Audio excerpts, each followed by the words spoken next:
You are listening to episode 41 of the Lewis and Kyle Show with Jeff Sorg.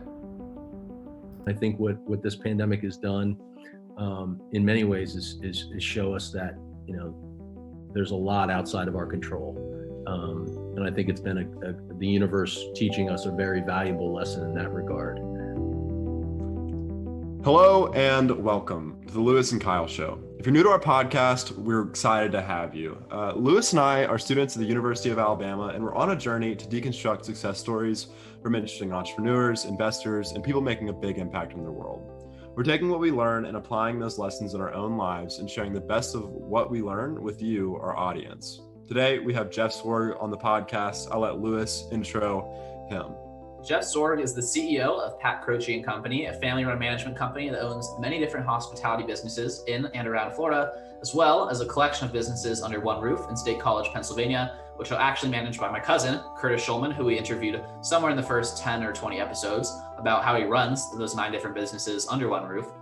Jeff is the CEO of the company that operates and owns the real estate of those businesses. We brought him on to talk about his management and hiring philosophy, his reading habits, and the importance of old and spiritual books in informing the way he thinks about the world and informing his daily habits. We talk about his meditation practices and what the practical benefits of those are. And we also, at the end, talk about his ultra running races that he's done and some of the benefits and fun things involved with doing that. Super fun, laid back conversation. I enjoy talking to him a lot, and I think you all will enjoy listening to it. So with that, I'm gonna cut right to the interview. Thanks, guys. Jeff, thank you so much for coming on the podcast. We're excited to chat with you. Thanks for having me, guys. Absolutely. This is pretty fun for us. So I always like to share a little bit of the context to how these interviews came to be, because so much of our recent conversations have come from previous guests where, at the beginning of the semester, Kyle and I said, all right, let's work ahead. Let's get a ton of people ready to go and interview. So I reached out to just about every past guest and said, who's like one of the coolest people, that we should talk to, that we should bring on the show. And my cousin Curtis, who you work directly with, said, you got to bring on my boss. He's one of the most buttoned up people I know, and I think you'd really enjoy chatting with him. So that's kind of the context for how this conversation came about, and we're pretty excited for it. Right on. Love Curtis. He's been a blast to work with.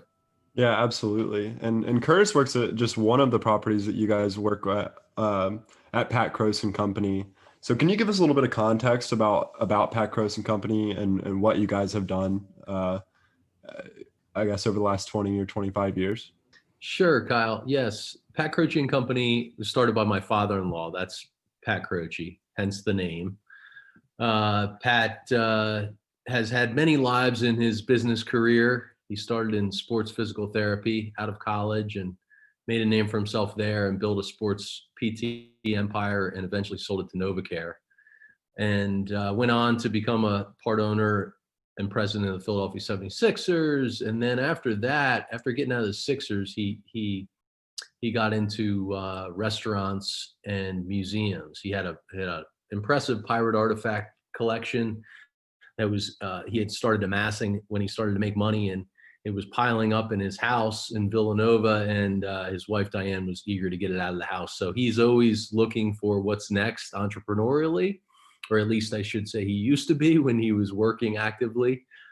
He was always spinning plates, as he likes to say, and had a lot of super high energy, had a lot of things going at once. So he decided to open a pirate museum in Key West, Florida, which is a place that he loved. Thought it would be a good fit for the museum. So we built a museum there. My wife was working corporate public relations firm in Philadelphia at the time. This was just before we were married, and she moved down there to help him open the museum. At the time, I was in management consulting. I was at the end of my tenure in management consulting, looking for a new career opportunity. I was looking at some startup companies and some small tech firms that I work with out on the West Coast. And Pat approached me about helping him open the museum, working with Kelly, my soon-to-be wife, and opening a restaurant next door. So it was a pretty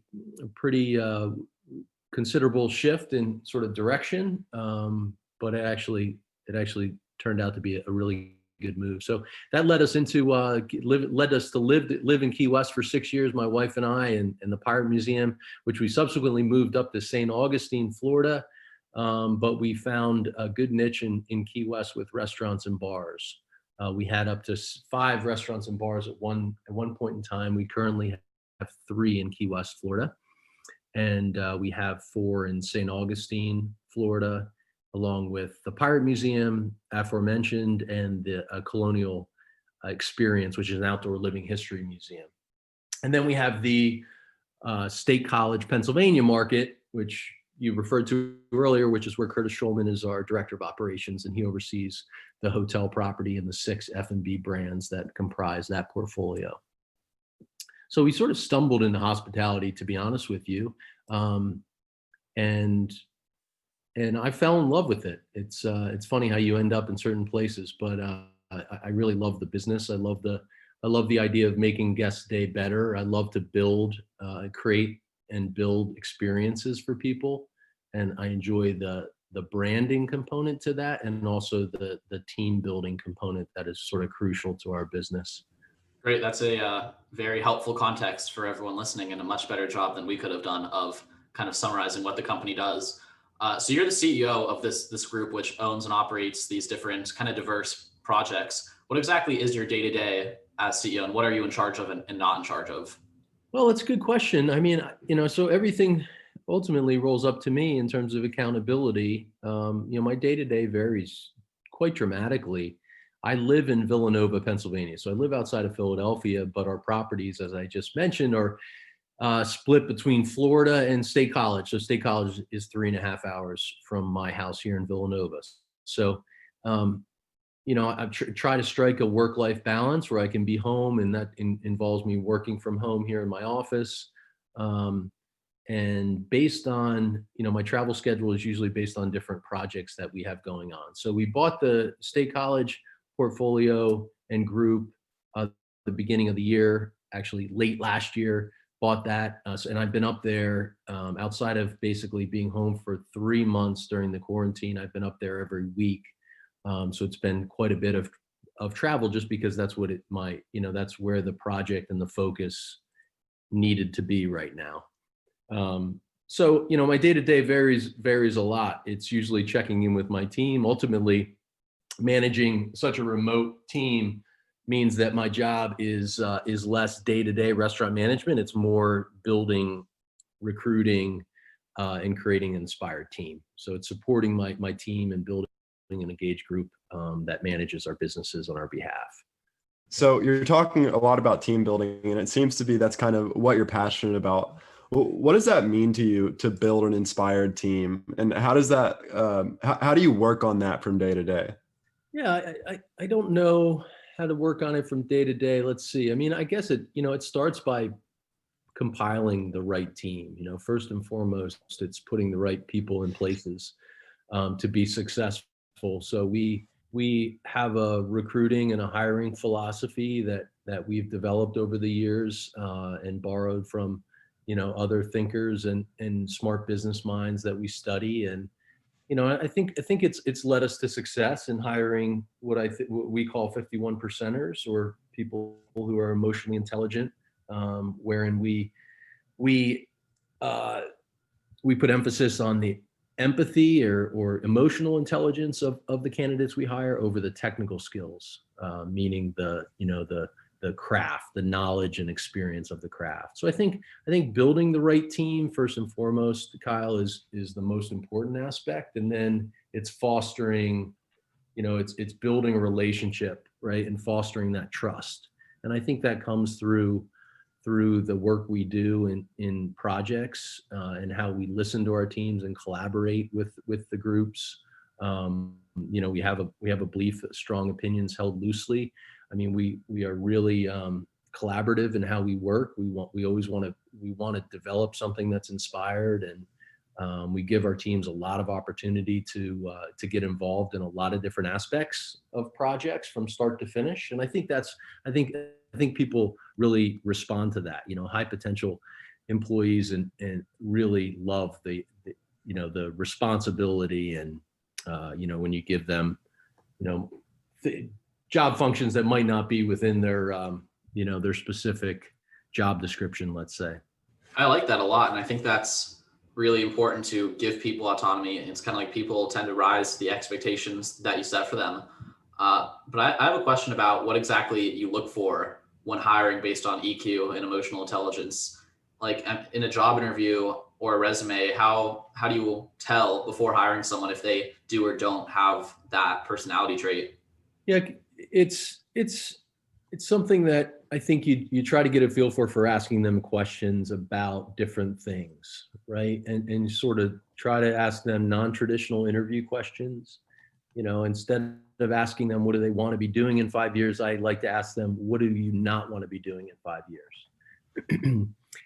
Try to get a sense of who they are and get them talking about other things outside the script that they may have prepared for the interview. Ultimately, interviews are difficult, right?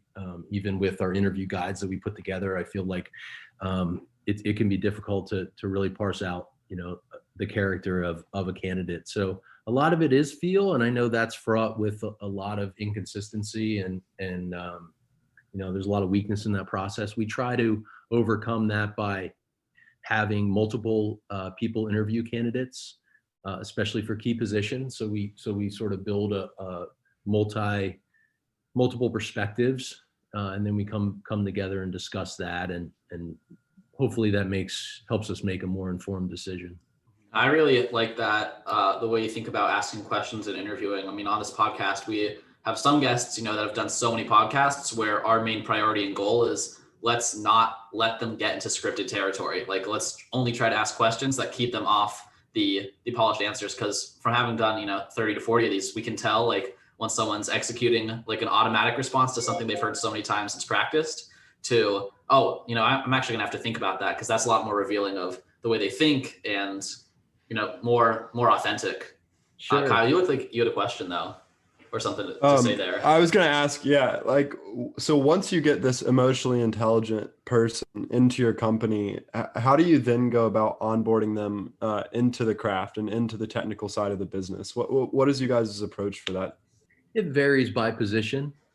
So we try to have a combination of a new hire orientation, which is pretty typical information about policies and procedures, roles and responsibilities. We try to introduce them during those 2 days to the brands, what the vision is for each of these restaurants, where they're, it depends on where they're working, but we try to take them through a combination of classroom, but then, they're shadowing, depending upon their position, they're doing shadowing shifts with another manager or, skilled employee. Yeah, I thought about shadowing last night because I was at a restaurant and there was a employee working with obviously they were training under them, and I just thought about like that person is going to be doing that eventually, and it's just interesting how the restaurants work like that, and you can learn so much, and you learn a lot more watching somebody do the job than you ever could reading a book about it or anything like that. And that's, that applies to almost everything in life. Kyle pays a lot of attention to restaurant apprentice training, more so than he just realized. He goes to Chipotle so much. This is what he exposed himself to me for the other day, last time we went. He goes, I was ordering, food and getting whatever things on it. And he goes, she's doing a lot better. I'm like, what are you talking about? He goes, I was here on her first day. She's getting a lot better. I'm like, is this your Chipotle? For the record, Lewis and I just did a 30-day fitness challenge, and I'm not really good at buying groceries, and you have to follow a diet. So basically I just did like one Chipotle meal a day for 30 days in a row. So I got really intimately acquainted with my local Chipotle, and over the span of the month, I figured out the right times to go, kind of who you want to have for the rice, who you want to have for the chicken. It's really a complex formula that you have to figure out. You're a man of habit. Exactly. So I have another question here, kind of on a different line of thinking. These operational procedures and habits and organizational knowledge seem to work really well for operating and maintaining a stable operation. But I know, like you said, you'd only recently acquired 9 different properties or 9 different businesses in the state college operation. And you had kind of explained that to us as a case study in change management. What exactly do you mean by that? And can you kind of dive into what are some of the things you had to do when taking over a massive operation, not just running an existing one efficiently and keeping a steady flow of talent?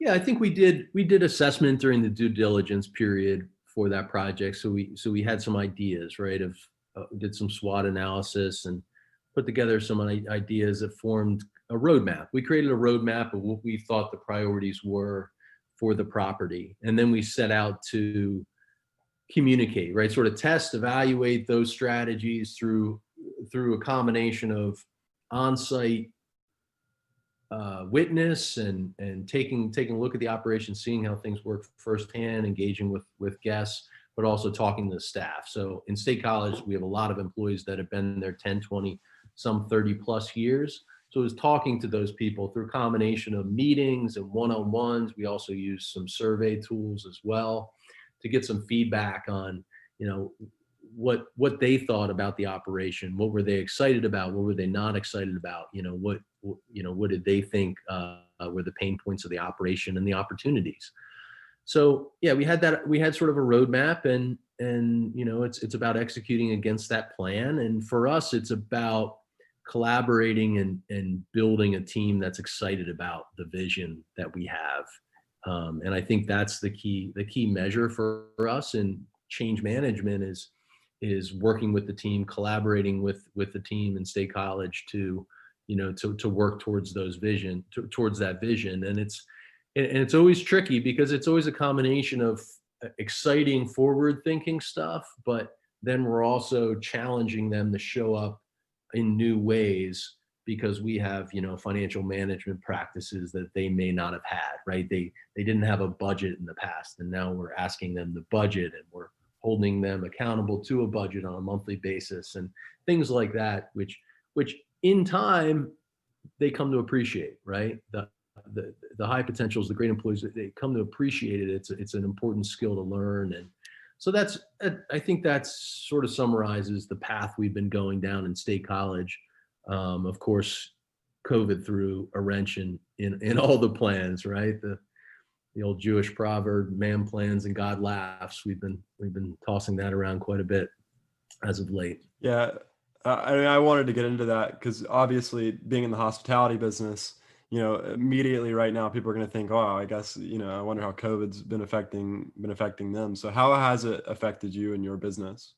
Yeah, it's been a really difficult time. I mean, we had to lay off, all of our employees. So we laid off 500 plus people at the very beginning of the pandemic. And so it was a challenge, needless to say, putting just being a part of that, something we never imagined going through. And I think just the emotional toll that took on all of us, and combined with the uncertainty, and I think it really tested the fact that you feel like you have a lot of control over what the future is going to hold, right? And I think what this pandemic has done in many ways is show us that there's a lot outside of our control, and I think it's been the universe teaching us a very valuable lesson in that regard.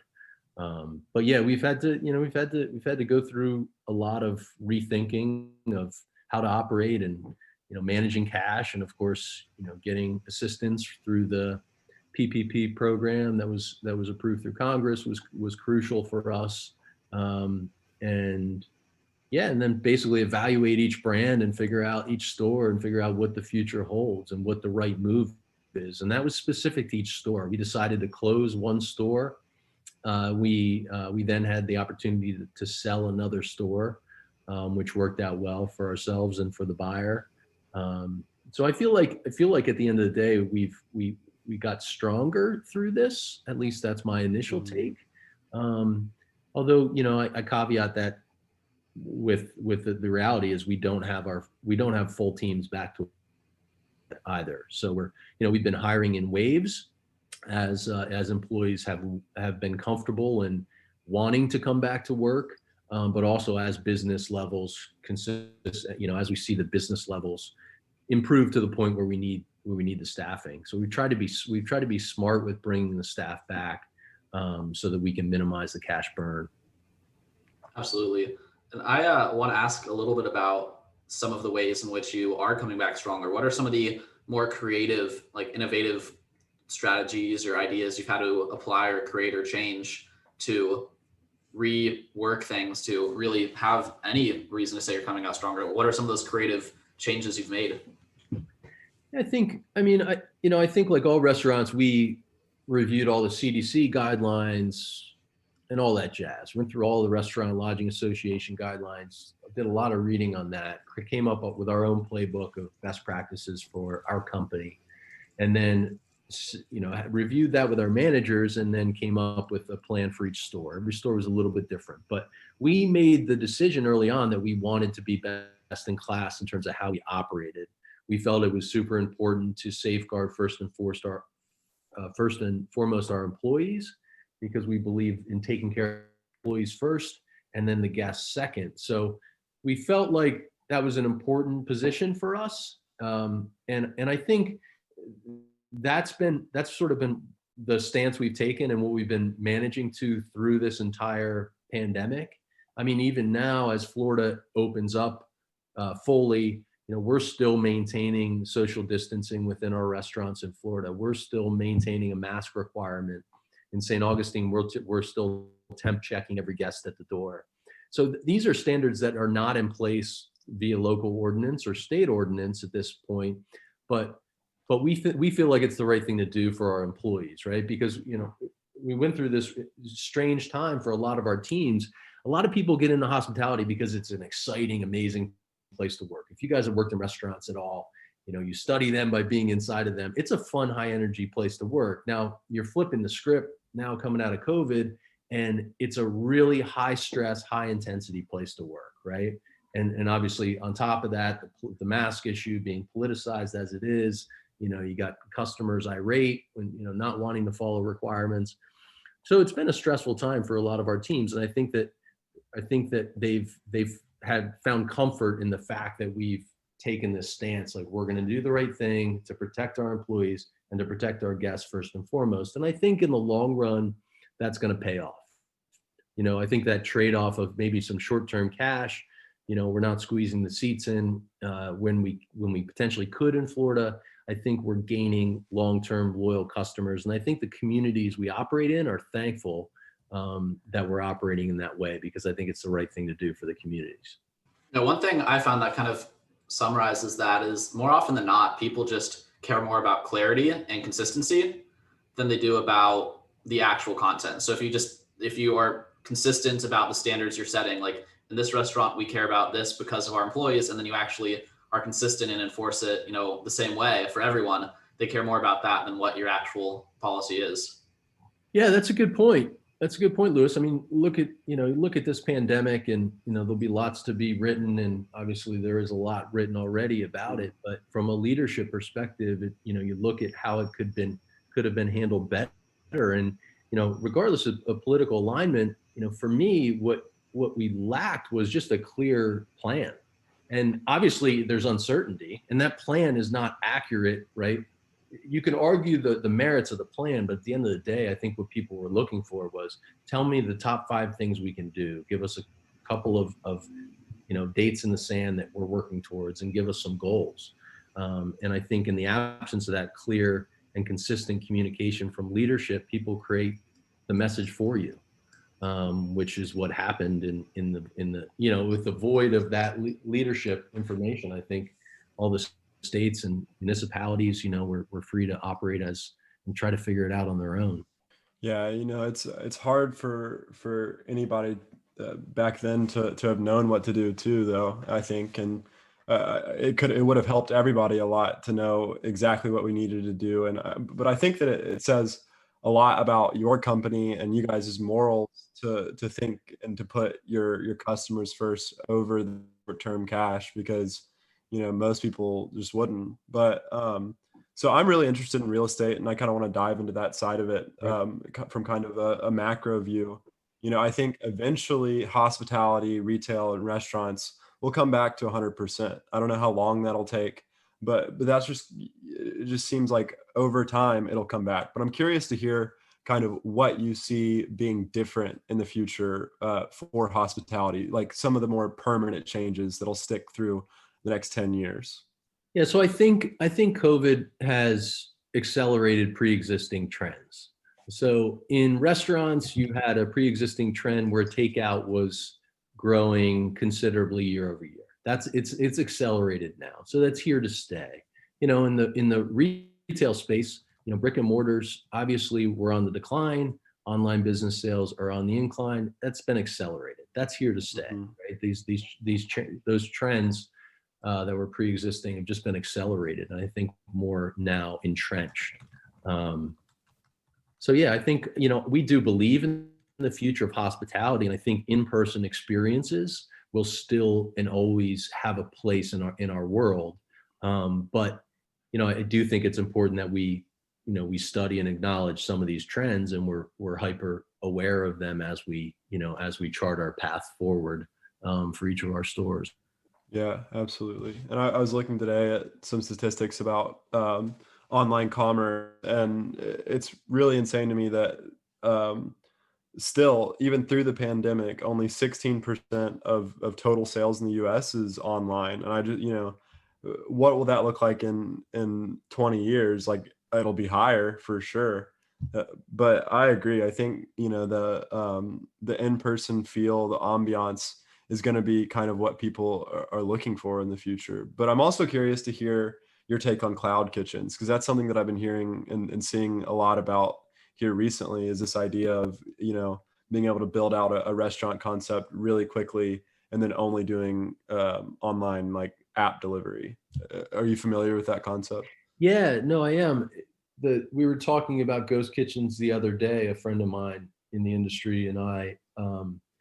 I've been reading about that trend through this. It's not something we've explored because none of our businesses are really have had have had a strong online or takeout and delivery component. Not a lot of our businesses current stores set up very well for that.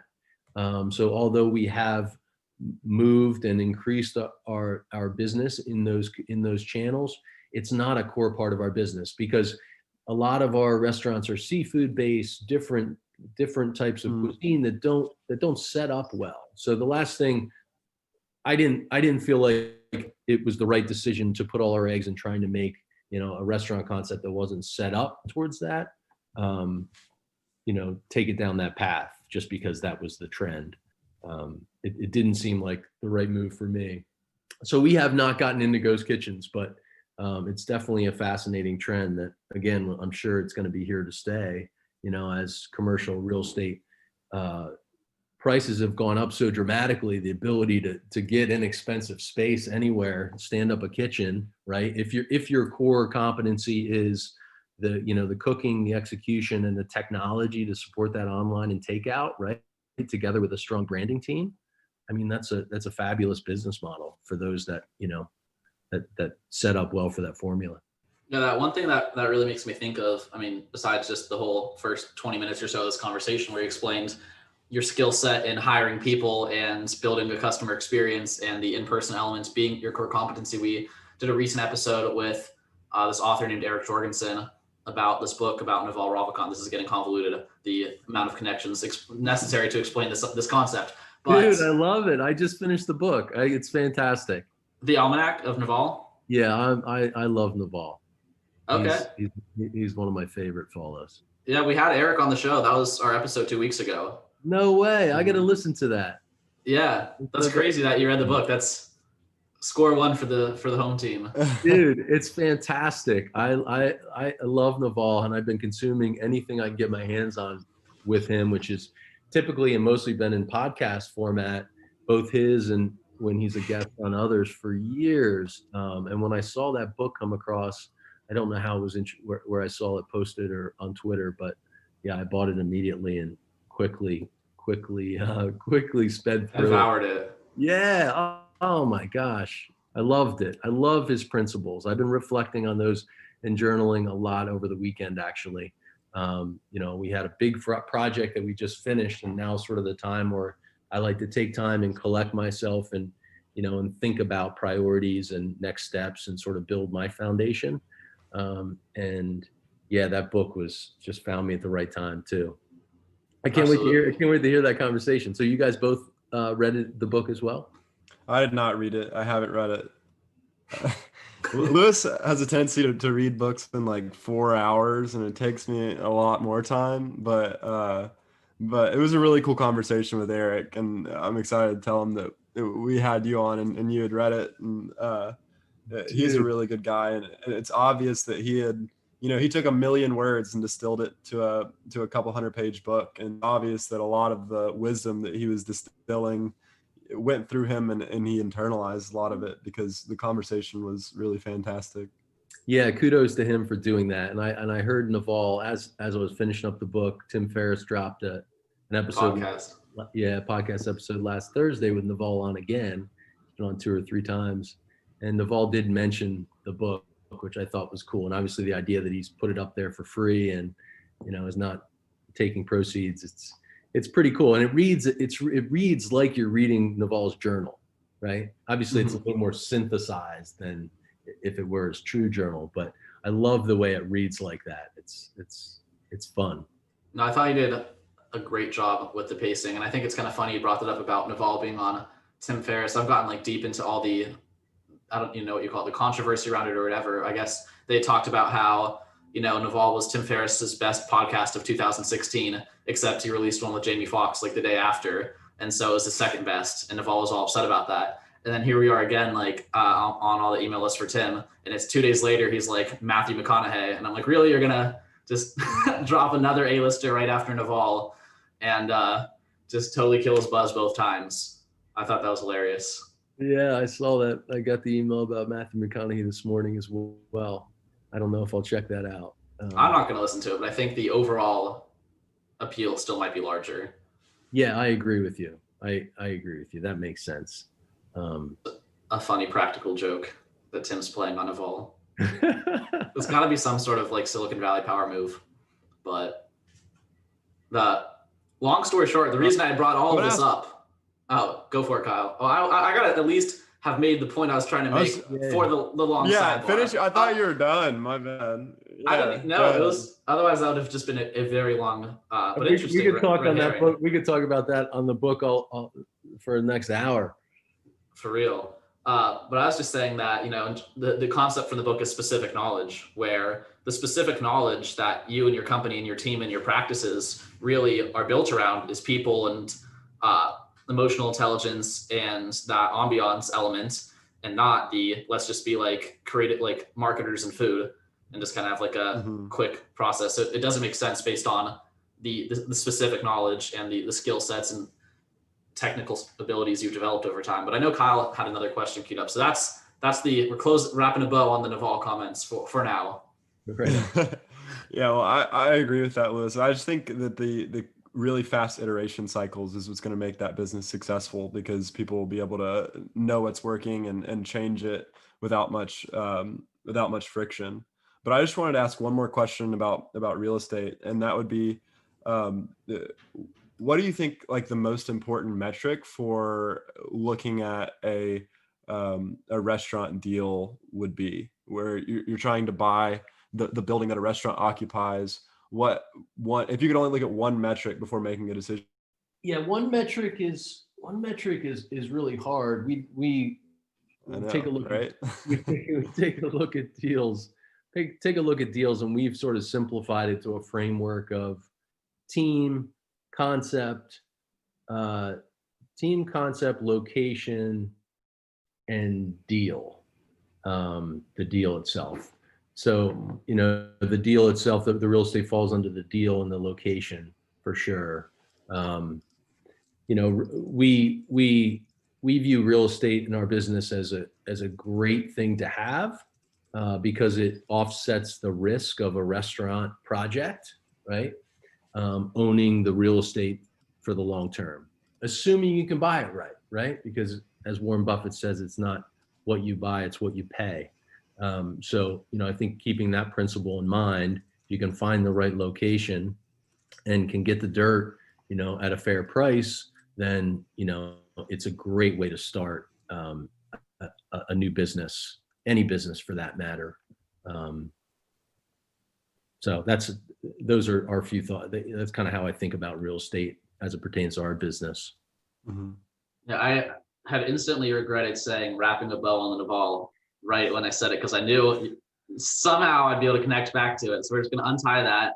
But that's exactly the kind of, judgment that he talks about in the book, the skill of judgment of years of accumulated experience solving a specific set of problems, and how that your value isn't tied to, your time or your energy or effort. It's your ability to look at all of the complicated interrelated factors in a situation, and then based on a combination of intuition and learned experience, like discern or judge what the good decision is.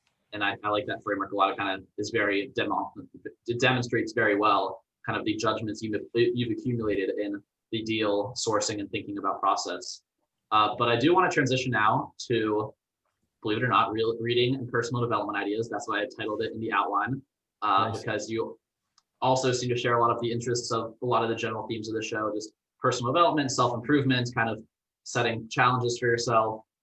So let's just start with meditation and ask you a little bit about what your experience with meditation's been and some of how that habit came to be. And I believe Pat Croce also is big on meditation. I don't know if those are interrelated at all, but if we can kind of start there, this is a way to get started.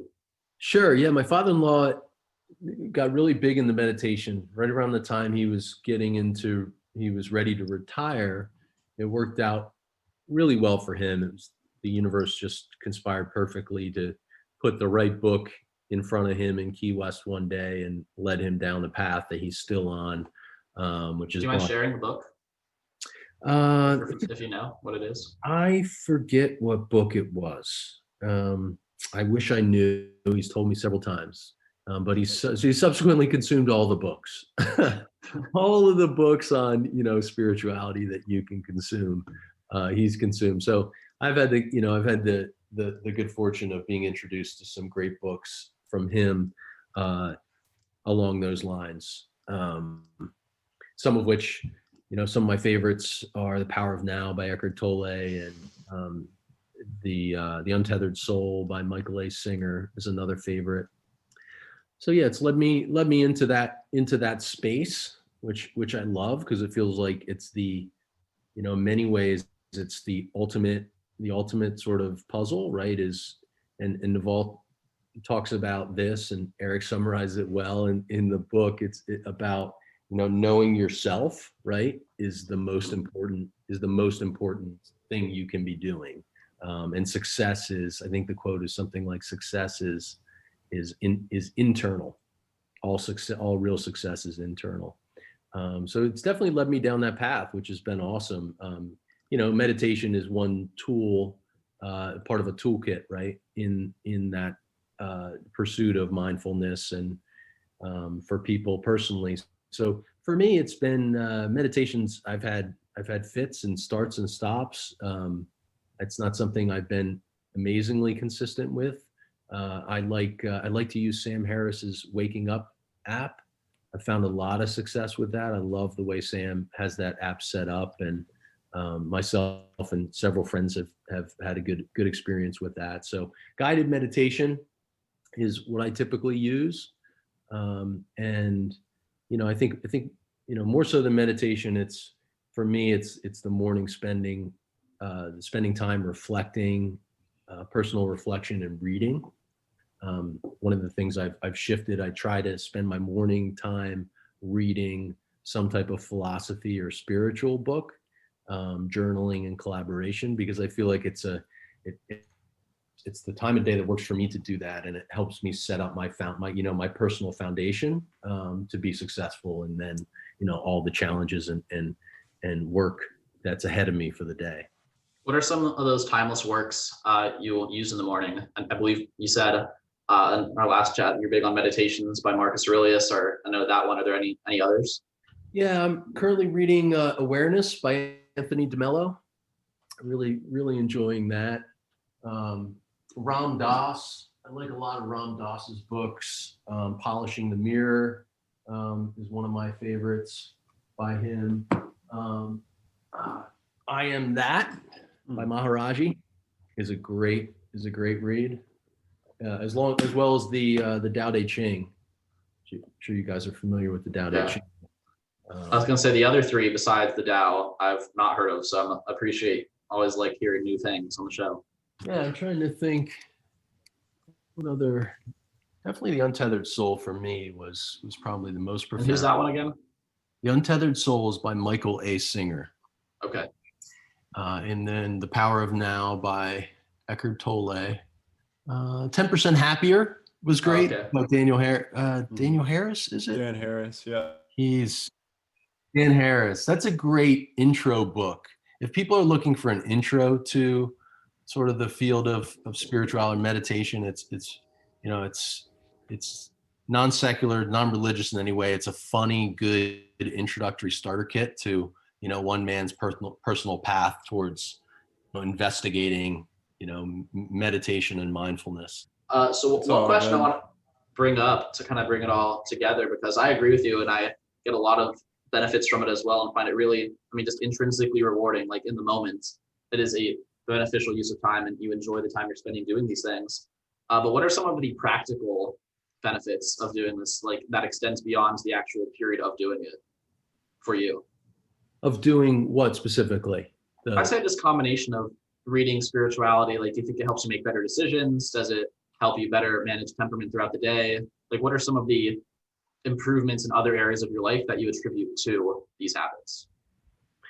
Yeah, I think the path towards understanding yourself and, learning to, being more aware, being aware of the voice in your head, being aware of, your own monkey mind and ultimately, helping, awareness creates the opportunity to create some separation from attachment to thoughts. And I think that attachment to thoughts is ultimately what leads to our suffering.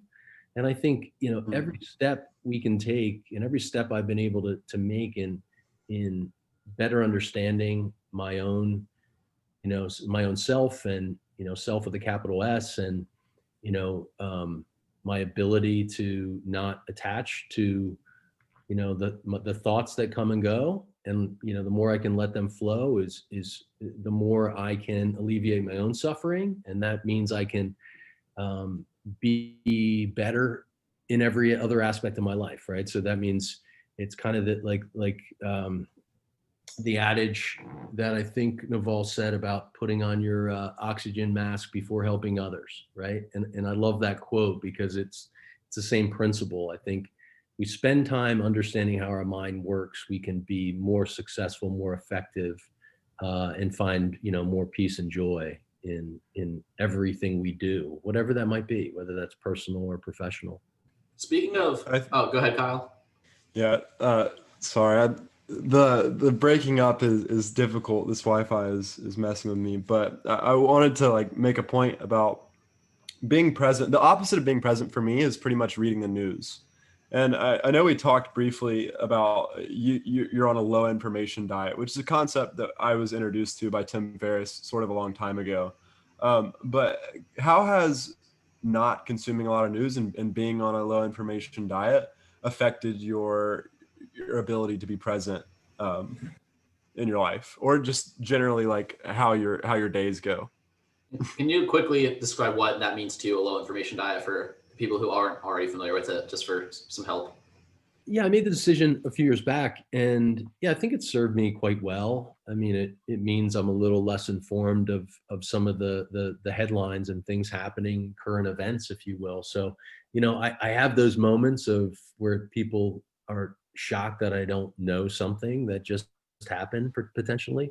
But I feel like the human brain is not designed to digest information. Currently, in 24/7 via smartphones and televisions and the 24/7 news cycle. So yeah, it was a choice, and that really coincided with my decision to spend my mornings reading something more philosophical or spiritual to build my own foundation.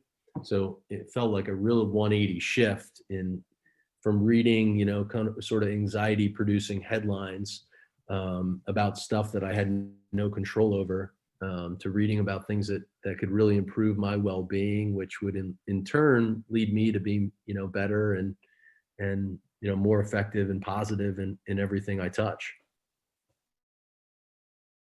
I I'm huge on the low info diet, and you're speaking right to me when you're saying how you bring stuff up and people are like, what? You don't know about that?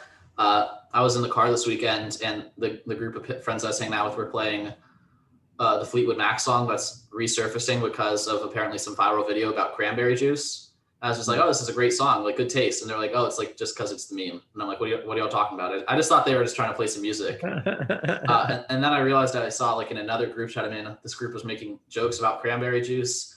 And I was just not following any of these threads. And I think it's because most of the time, just the life cycle of usefulness of this information is just so low that it just is not, more often than not worth your time. I mean, obviously we just did a segment where you explain all the interesting ways you responded to COVID and have improved your business, yet, you're adamant about not frequently checking the news. People overestimate the importance of frequency of consulting this information on a daily basis or whatever else. If it's important, it gets to you. Like my version of watching the news is just talking to people every so often. Like things just come up in conversation if you need to know about them. I think a really good book that you'd like is Neil Postman, if you've heard of him. It's called Amusing Ourselves to Death. Okay. It's kind of like the foundational recent book on low information diet, information overload. It's really interesting. It was written in like the 1980s about how television is going to be this, awful thing, and how television is like destroying the American ability to have like deep thought and intellectual like argument. And Kyle had just made a tweet about this yesterday or the day before. Like the first 3 minutes of televised debate from the 1970s has more substance than you're going to get from 3 hours of a debate today. And this book is it's kind of academic, but it's a really like thoughtful way of articulating like the best arguments for how mass media exacerbates all these problematic things. And it's funny because the book is like, things are going to be really bad. And then everyone's like, no, they're not. You're an alarmist, and things are like 1,000 times worse. But I think it's really interesting for anyone who kind of enjoys this type of thinking. Yeah, fascinating. How is low information diet working for you? How long have you been operating? I say I've been. I'm less crazy about it than I was in some ways, and more than in others. The term I like to use for it is like owning my inputs. Just like you want to choose what food. It's like this is kind of checking the news is akin to someone else just making your breakfast for you every day. It's just like, and they randomly throw a plate of like junk on your plate, and it's just like, well, that's what's on my plate, I'm going to eat it. So I try most days to make it to at least noon before like letting other people into my mind. That means like, I'm not the best about this with email and social media, but I don't really follow any news accounts, so it's less problematic. But choosing what I put in front of my face until noon means I'm only going to think about the things I'm intentionally thinking about for the first couple hours of the day. So making effort on schoolwork or making like productive contributions to the main areas of my life that I care about.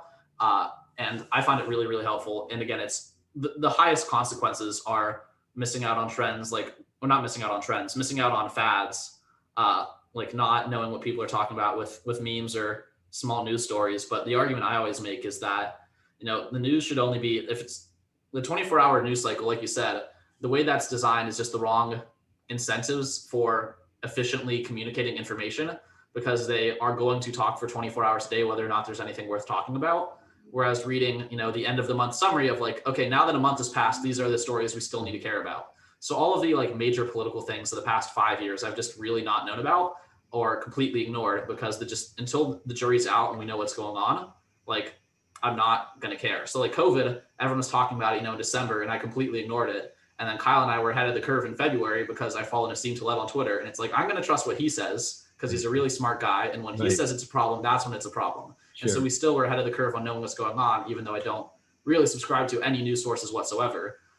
I attribute that to Pat, my dad. He was ahead of the curve, like with Nassim. But I would say that for me, when I was younger, I would like watch the weather on my phone and like get really bad anxiety about when it was going to be storming or like raining. And it's kind of like an allegory. Like now when I see news, I just don't really believe it. It's like this headline could be true, it could be false. And that just helps me to contextualize the world I live in and not get really emotionally tied to any sort of information that I'm seeing on my phone. Just like I was when I was little, looking at the weather for the next 2 days, when, that's like always wrong. Yeah, it definitely helps. It's a good practice in non-attachment. Yeah. for sure. Yeah, I think it's also, go for it. I found I just last couple of weeks ago I resubscribed to Sunday only Times, Okay. and I used to get the Times for years, and I didn't, but I sort of just pulled that back in because I was missing, especially in today's day and age with digital feeds and news that's sort of catered to your likes and dislikes. I kind of like the idea of at least once a week having a newspaper in front of me that, and it's less about the front page and the current events. It's more so about, all the other articles and across multiple topics, the things that I typically wouldn't be reading about or exposed to, through any algorithm or any website I was on. I just like the creativity and sort of the, just the freedom that a newspaper and just sort of exploring that on a Sunday can manifest. I think that's less about news in the traditional sense and more just about good articles and good thinking about like things that are somewhat recent, not news. And I think that's a very useful thing to do as well. I think it's an important point too, what you said about an algorithm choosing what it's going to show you. It's like if I'm on the news app is made for me, right? It's trying to show me what it thinks will keep me on the news app for as long as possible. But a newspaper, like a physical newspaper, they have no idea. Well, they probably do. I mean, who knows? But it's less customized to catch your eyes and to keep you looking at the newspaper, which I think allows you to kind of open your mind to new ideas, new essays, new things about the world that you would never see because the algorithm thinks that you don't care about it. Yeah, for sure. It's right. It helps you sort of get outside of your box, and it's not just confirming your pre-existing beliefs, right? It feels like the algorithm is just sort of sets out to keep amplifying, your existing thoughts and your existing noise. Whereas, you want to find ways to get multiple perspectives and, hear interesting thought about multiple topics. Completely. I want to ask back to some other reading questions about more evergreen type of question, which is what books have you reread most often? Not necessarily in the spirituality category, or not most often, but the most amount of times. I don't know. I don't tend to reread books very often. I know when I was young, I loved Jeffrey Archer's As the Crow Flies. I reread that several times. In fact, the lead character, Charlie Trumpet, was one of my favorite characters in literature. He was one of the reasons why I named my first son Charlie. What is that about? It's Rags to Riches. Good business story, kind of a rags to riches. I think it took place in England, back in time. Shoestrapped it, built an operation. It was good. In fact, it would be good to reread because it's been probably 15, 20 years. What was the name of it again? I missed it. As the Crow Flies by Jeffrey Archer. Yeah, I think, honestly, spirituality books are the only books that I probably highlight and go back to consistently, whether it's the Tao Te Ching or Marcus Aurelius. And, those are the books that I'll always have on, in a certain section and we'll come back to and flip through. I've read good, I love to read autobiographies and biographies from a business perspective. When I was younger, I read a lot more business, quote unquote business books, I think, and read, all the classics like Good to Great and, went down a lot of rabbit holes. And I find more than anything though, those books can, they tend not to be worth going back to because it's a lot of words about concepts that can be, sort of easily deconstructed and understood in, a lot less time, once you get the handle on them. But yeah, autobiographies I fell in love with on the business sense. I love Snowball, Warren Buffett's. It was a biography, and I love Richard Branson's Losing My Virginity was a favorite book. Gotta read that one. When I was graduating, I think college. Lewis and I have heard about Richard Branson really fallen into his rabbit hole before, and I think that I just got to make the conscious effort to go for it with Richard Branson. Yeah, that book was awesome, and anything Seth Godin writes, I love his work. I'm a big fan of Seth, and I graduated with a marketing degree, and I didn't learn. I learned more in reading his marketing books than I learned in my years at Penn State studying marketing. So love his mindset and all of his books. I know he has a new one coming out next month. So I think that we'll transition now to what we call our bonus round, just some less thematic questions. But one big thing about you that we've kind of haven't covered yet is that you're an ultra runner and have run a lot of different big races. So can you tell us a little bit about how you became an ultra runner, and then maybe a little bit about your race in Europe? I just stumbled into running. I guess I got into trail running through a friend. Yeah, I stumbled into it, exactly. I guess it was a confluence of several events. I was an athlete in college and was always into health and wellness. I love the gym and still enjoy strength training, and been lifting for 25 plus years. I think I reached a point 10 years ago where I really just felt like I needed more heart health. So I started sort of casually getting into a little running, quote unquote. Before that, I had only ran in support of training for soccer season. So I got into running a little bit. A roommate of mine from college, her husband started the Spartan races, the obstacle course race series. So I was sort of introduced to that early on, and that piqued my interest because it was a combination of some running with being outdoors, but also functional, versatile body fitness. So I kind of like that idea of running and strength training and obstacles. And so I had a year or two of getting into the Spartan race series, which I really enjoyed. And then a friend of mine asked me to sign up for a trail race in central Pennsylvania called the Heiner Trail Challenge. And we've been running that the last 6-7 years, and we have a growing group of friends who get together and do that race. And just sort of fell in love with trails and the idea of being in the woods. Feels like a meditation. You're working out, and it's just been an awesome pursuit. I really enjoy that outlet. And yeah, I got into trail running and trail racing. The trail community is awesome. It's super low key and laid back, and it's not about the results and the fanfare. It's really just about the process and the joy for being in the woods and for running. So yeah, it's been fun. The race in France, we have a small group of guys that have been doing a destination race every year for the last handful of years, and I think it's sort of akin to a guy's golf weekend. Mm-hmm. I kind of gave up golfing when I got into running big time.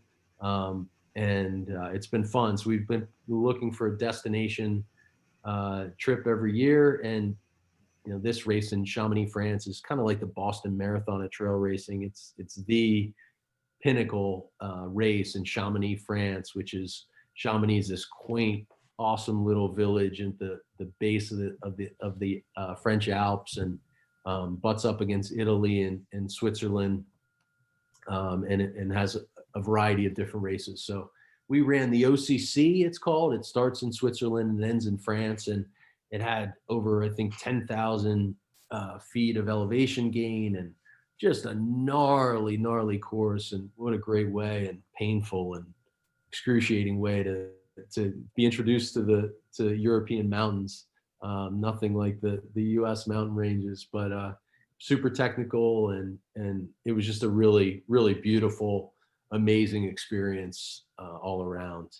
10,000 feet of elevation is nuts, because I did my first marathon this week, and I just mentioned that at the beginning of this, but I thought it was only 900 feet, which we said only 900 because we didn't think that was a lot, because none of us knew what we were doing. We're all just a bunch of guys who aren't runners who just decided to do some runs, and it was like crushing. the amount of hills. It was rolling hills constantly. So the net elevation gain was only 900, but the like continuous uphill, downhill nonstop for 5 hours, because I was slow, was absolutely crushing. What was the distance on the France run? It was about 36 miles. Was it a stage race or all in one go? It was all in one go. How long did it take you? It's a good question. How long did it take me? So bad at remembering numbers. I have to look it up. I want to guess it took me, was it 6.5 hours? Man, That sounds reasonable. Sounds sure. Possible, in the realm of possibility. It was a long day on the mountain, for sure. Sun came up, then it went down. Yeah, dude. I was running. I'm still running. It was crazy. It was really cool though. You started in Switzerland in the center of this really tiny village. And just picture this quaint European village out of a movie, and cobblestone streets, and you're lined up in the 50-yard lines of town in the little square, and that's your starting chute. Start down, run through the town, out of the village, and then you're just sort of running in up these hillsides through all these homes and little cottages, and everybody's out on the street with cowbells and supporting you. It was a really cool vibe. It was amazing. Truly loved it. Would certainly recommend it, to any runner looking for a cool destination experience. That sounds awesome. This race I did was in cornfields in North Georgia, and there was no one for most of it. There was like a crushing amount of solitude. But I'm going to take some low-hanging fruit here with the transition to the next question, which is after a 36-mile race or a 26-mile race, you get extremely hungry. So the next question is, out of all the properties you have, what is your favorite meal at any of your properties? Just if you could order one thing off the menu right now and have it at your house from one of the different spots, what would it be? Let's say I would probably say the linguine with clams from the Allen Street Grill. We just put it on the menu. We just opened the Allen Street Grill, so I've been living and breathing and eating that concept every day. It feels like for the last few months, and we did 3 months of menu development, and the team up there, led by our chef Karen Nicholas and the entire kitchen team, they're doing a fabulous job. The linguine with clams is an awesome dish, and she puts some miso in the broth. Ooh. There's some flavor and chili in it as well, so it's got a little spice. It's absolutely fabulous, and it's homemade. All the pasta there at the Allen Street Grill is made in house, and she does a fabulous job with it. So I'd have to say that linguine with clams. I've had 2 eggs today, so linguine with clams sounds amazing to me right now. Dude, are you fasting? No, it's just been a long day. I don't know what time it is. I've got another meeting after this. So I'll probably hit Chipotle up at some point. See how she's doing. Local Chipotle. But this is a question that we've asked a few times and gotten a variety of answers. But what's one thing that fascinates you every time you think about it? Something that fascinates me. I think the idea that we are all stardust and we are on this tiny little planet spinning in the middle of nowhere. I think it, no matter, you come across it oftentimes reading, and a lot of, I think, enlightened and just people on the path just tend to reflect on that thought, especially as you're going through a tough time like the pandemic. But, there's not a time when I think about that idea that it doesn't sort of make me stop and think and sheds new light on, the idea that we need to make the most of our turn here, because it's so small and so short. And one of the most memorable Marcus Aurelius ideas is kind of like the solution to any problem is just looking up at the sky, because it just immediately puts like the smallness of your life into perspective, like so easily. It's like anytime you're dealing with a stressful situation or a confusing moment or just anything kind of existentially terrifying, you can just look at the sky and be like, well, we're all dust, and everyone before and after us are going to be dust, and we'll be all right. So Yeah, perfectly said, Lewis. Really well said. appreciate it. Kyle's got a fun, more lighthearted question queued up. I can see on the outline if you want to go for that. I needed to hear that to both of you, so thank you for making that happen. But this is definitely more lighthearted. I know you said earlier that you used to run a pirate museum. So what is a fun fact that you know about pirates? Oh man, I'm so far removed from my pirate museum days down in Key West. We still have the museum in St. Augustine, as I said, but Cindy Stavely, our executive director there, has been running it for years. And yeah, it's funny. My father-in-law is like an encyclopedia. He's written quite a few books on pirates and has written children's books on about pirates. And I think one of the things that I learned everything I knew about, nothing about pirates. I knew nothing. The only thing I knew about pirates before I got into or met my father-in-law was through movies, right? And Disney and the idea of pirates that were taught as kids. And, I was surprised to learn that, pirate ships were one of the earliest forms of democracy because of how they elected their captain and how they distributed and divided, the treasure, the booty, if you will, based on position. And there was a whole system and a kind of a doctrine that governed that. So it was a band of pirates, but it had sort of a method to it that was somewhat democratic, which I always thought was fascinating. I think that definitely answers the question. That is something, looking by Kyle's face and my face, neither of us knew about pirates.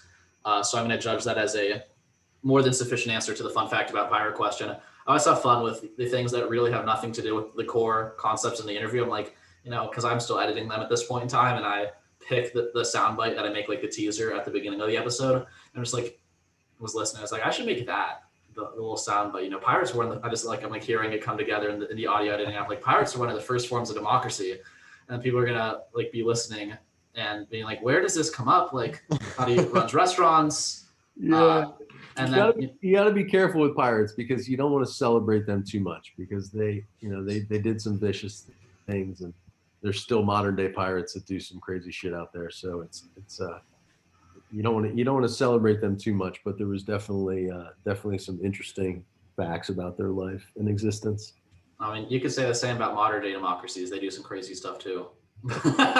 Well, not to get to, I don't even know if that's political. That's just a pretty blanket statement that I'm not going to give any examples for, but it just felt like saying it. That's fact. What's that? That's fact. Yeah, exactly. But I think we're probably going to wrap it up here. This has been really fun. We like hearing how, different people, this is something, Kyle and I've mentioned in a couple interviews now. When people first kind of get into this whole space of entrepreneurship and self-development and reading, like it's hard to meet real people in your immediate circles that actually, read these books. And it's like, the most prominent example of this that comes to mind was, I think episode 22 we did with Mike Case, who is the former CEO of like a $2 billion timberland land and management company. And he's just going right back and forth with us more than like anyone else about books and articles and titles, and like the same newsletters were on and the same Twitter accounts or whatever it was. And I was like, I thought this was just for people who like pretend to want to be successful, like just for people who like to talk about it. But hearing, real entrepreneurs, CEOs, executives running large operations and listening to them dive into the exact same rabbit holes. Like, again, no affiliation, no prior planning. Like, you actively chose through your own sources of low information diet. The Naval book made it in there. You read the whole thing, and like that's a source of conversation for all of us. And I think this is one of my favorite parts of doing this, is just realizing that this form of self-education and this way of thinking and this kind of self-improvement, journaling, meditation, running, like these are the real habits of a lot of the people behind the scenes of businesses that we interact with on a daily basis. So I love hearing conversations like this and kind of getting those real people behind these stories, and just enjoy this conversation. So I want to thank you for coming on with us. Thank you, guys. It was my pleasure. It was great talking with you both. And that wraps up our interview with Jeff Sorg. A really interesting guy. He comes across as normal, but there's just so much there with him. He's very philosophically minded. I like how he's focused on life and joy and people, and the people that are inside of his businesses more than he is profit focused, and how their company, Pat Croce and Company, is kind of approaching hospitality real estate in a different way than just numbers and leasing, and they're trying to create an experience and an aura for people that go to their restaurants and enjoy their work. And it's very obvious that he's very intentional with what he does with his low information diet and the books he reads and the meditation that he practices, and the ultra marathons that we just get into right there at the end. He's like, yeah, I ran through a mountain in France for a couple of days last week. Miles. Yeah, it's crazy. But just, a really good guy. And you can feel that through what he says and kind of the way he looks at the world. What do you think, Lewis? Yeah, I have a few takeaways here. I think that one thing Jeff does really well is it seems like he's kind of discovered what he's good at over the years, and he's made that the focus of how he runs his businesses today. And he discusses the benefits of how that's happened and how he's come to operate that way. And I think that was a really interesting lesson. Again, I agree with you. He's a very deep person. He ignores the news and he focuses on timeless wisdom. I think there's benefits to that. Everyone talks about evergreen content. I think I've made this idea before, this concept, but I like to think of evergreen people that just are focusing on tried and true ways of living. And I think he's a really good example of that with the way he thinks about the world and relationships and setting priorities and managing around people. Those are kind of age-old things that seem to lead to a good life, and he seems to have put them at the forefront and have a good life. So I think that's a very good lesson. Last thing, and this is kind of what I was saying at the end of the conversation, I'll call it the 7 habits of highly effective CEOs, or whatever you want to call it. It's the business books, all the internet, BuzzFeed, Reddit habits of journaling, meditation, reading, running, all these things everyone talks about. Here's a great example, a case study is someone who does them all, has been practicing them for a long time. Doesn't really seem like he does them for the sake of, I read this in an article, really it's because I do these because I'm better off, I make better decisions, I'm more stable, I'm a more effective executive because of these habits. And I love seeing that because it's validating to know that those things are worthwhile because there's a real world example that we can look at.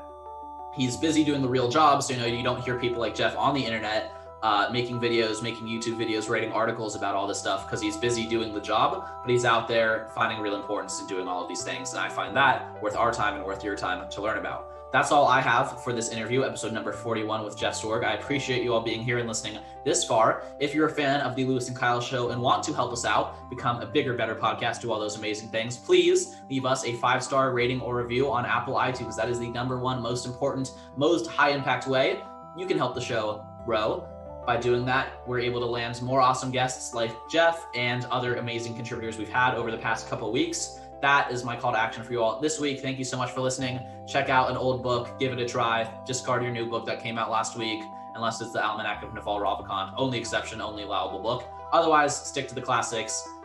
There's a reason they're still around. That's all for this one, and we'll see you in a week with the next episode. Thanks, guys. Thank you.